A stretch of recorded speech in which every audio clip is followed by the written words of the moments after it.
you, Chief. Everyone, this is a unthinkable tragedy. We have to first and foremost pray for all of those who are impacted, those families. Pray for our first responders and thank them, all of them working together, city, state, local, to make sure that we are working through this tragedy. This is an ongoing, active research uh, that we're having right now. We're going to continue, as you heard from Chief Wallace, throughout. As long as we have to be doing that, we will do it. But we have to be thinking about the families and people impacted, folks who uh, we have to try to find and save. This is what our focus should be on right now. And we're going to continue to work in partnership with every part of government to do everything that we can to get us through the other side of this tragedy. And with that, I'll turn it over to County Executive Olszewski.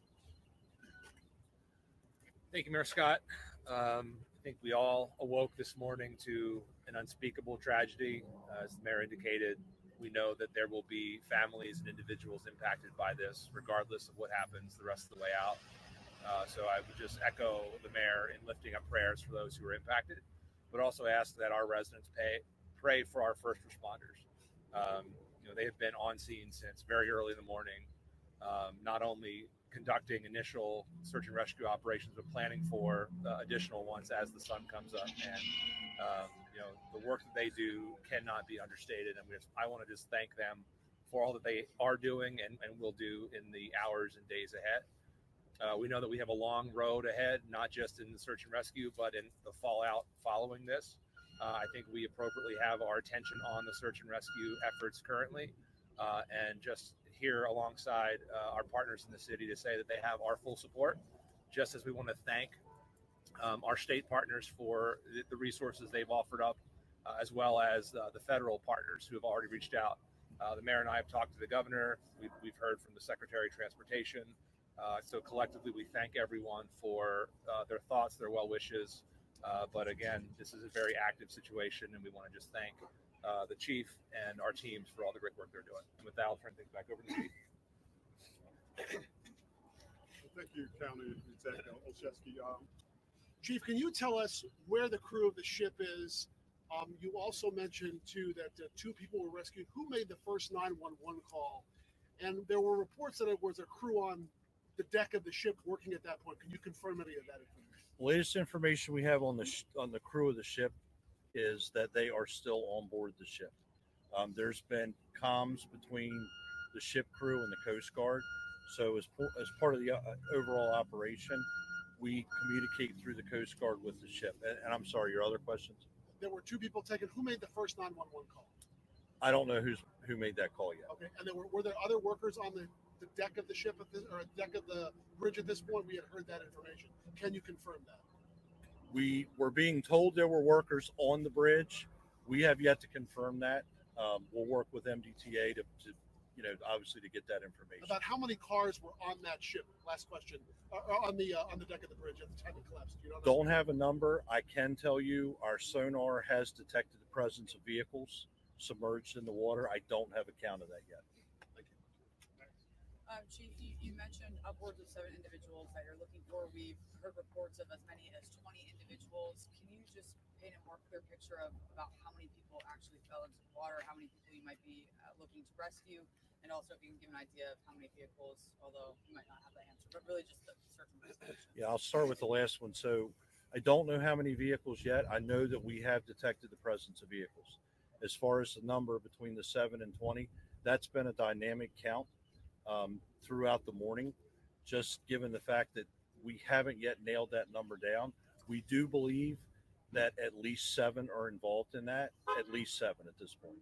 That fell into the water. Yes, ma'am. Yeah, and I know you said the crew was accounted for according to the Coast Guard on deck. Do we know if any of the crew members were part of these at least 7 people that may have been in the water? We do not. Can I just ask, survivability in waters around this temperature is not very long. At what point do you shift focus to become more of a salvage operation? So we'll be guided by our dive teams. We will determine what the temperature of the water is. The other issue that we have out there is this water is current influenced. So right now we think the tide is coming back in. That adds a bit of a challenge to us also. We can certainly dive in these conditions, but we have to take a lot of factors into play, right? The fact that there may be trauma involved, they have been in the water an extended period of time, but also remember we're battling darkness. So it's quite possible that we may have somebody there that we've not seen yet, and as they work closer to the debris field, they'll obviously make those determinations. But we're going to rely on the experts, which are our dive masters that are here, our dive team, to tell us when they believe we've reached that non-survivability point. Thank you. Yes, sir. Janine? Chief Wallace, was there any indication that there was a problem on the ship? Was it led in by tugboats at any point during the mayday? Like anything that can, so far early on, point you to something went wrong? We do not have that information with regard to the investigation. I would refer that to law enforcement. My focus since 1:40 this morning has been that rescue operation. So far there's been no indication that any kind of like an emergency dispatch came from that ship beforehand? I have no information about that, man. Have you been able to talk to the pilot, the American pilot on that bridge? The pilot on the vessel? Yeah. We have not talked to the pilot on the vessel. The rescue personnel, the rescue operation, we have not interacted. Chief, back over here. Can you tell us about the victims that were pulled from the water? And I don't have age and Update on condition, sorry, again. I'm sorry. Update on the condition as well. Yeah, I don't have age and gender on either. One patient refused service, right? Really, they weren't injured. The second patient, however, was seriously injured and is at an area trauma center. Are you including them in the at least seven people? We don't know yet if they're part of that seven. Okay. The patient is injured severely enough that we've not been able to debrief that patient. That 7 number, did that come from people witnessing cars going down? Like, where did that number come from? Or is that just from the sonar hits that you got? No, that was the initial information that we got as we were arriving on the scene, that number. And that number, again, as I said earlier, has fluctuated, right? That 7 has been a consistent number. How many agencies are here assisting right now? This Oh, wow. recovery? Yeah, dozens. I mean, locally, fire department wise, Baltimore County's here, Howard County's here, Hartford was here, PG was here, Anne Arundel, of course, Baltimore City. And a lot of those agencies are here by virtue of the fact that they may have specialized equipment that we need during an incident like this. So we're bringing in the equipment specific to the operation right now. And then even law enforcement agencies have a lot of the same marine ops equipment as we do. So given the incident is so big, we try to force multiply and just bring as many resources in as we can so that we can really blanket a large area for a search. What about the fuel spill? What kind of resources are you bringing in to mitigate that?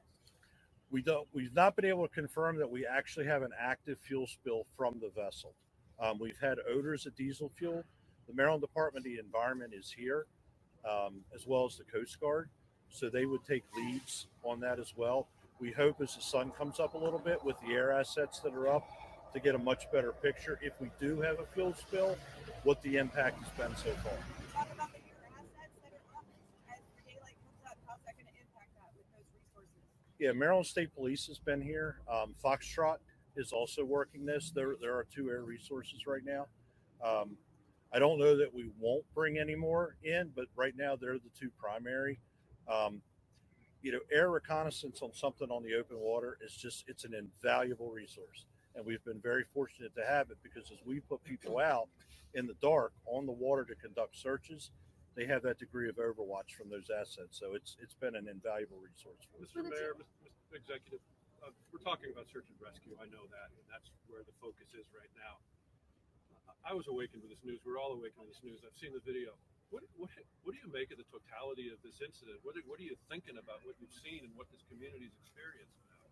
Well, this is a tragedy that you can never imagine, right? And I was awake when Chief Wallace called me, but never would you think that you would physically see the Key Bridge tumble down like that. It looked like something out of an action movie. And you just think about, most importantly, which is what we all should be thinking about right now, nothing but those families and people that are impacted, and those people who are risking their lives right now, from not just Baltimore City and Baltimore County, but all over the state, to try to save lives. That should be our focus, the preservation of life, because no one wants to see that happen, let alone someone in their family, someone that they know, be injured in an incident like this. We'll take two Your- more your- questions. Your thoughts That'll be about it. what this community's experiencing this morning. Look, I think that folks are stunned. I think folks are reeling. And I think that's particularly true for people who are worried about their loved ones right now.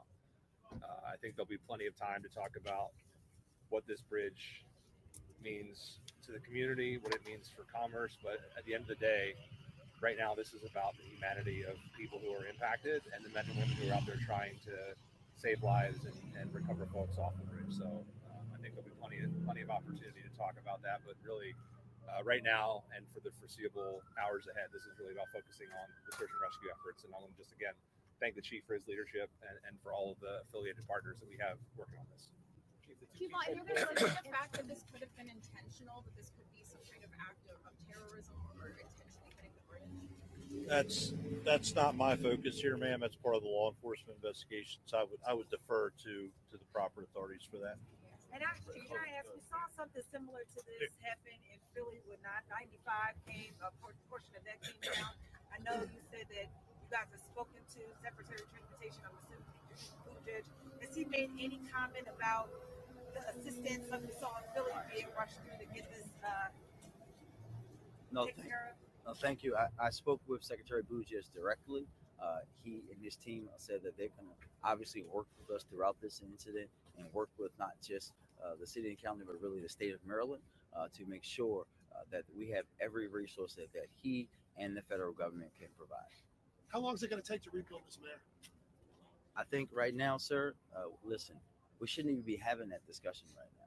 The discussion right now should be about the people, the souls, the lives that we're trying to save. There will be a time to discuss about a bridge and how we get a bridge back up. But right now, there are people in the water that we have to get out, and that's the only thing we should be talking about. Well, thank To go you back all. to the question about the terrorism, there is absolutely no indication that there's any terrorism, that this was done on purpose.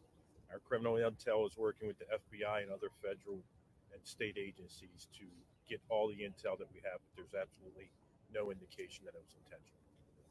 Thank you, everybody. Okay, I want to thank you all.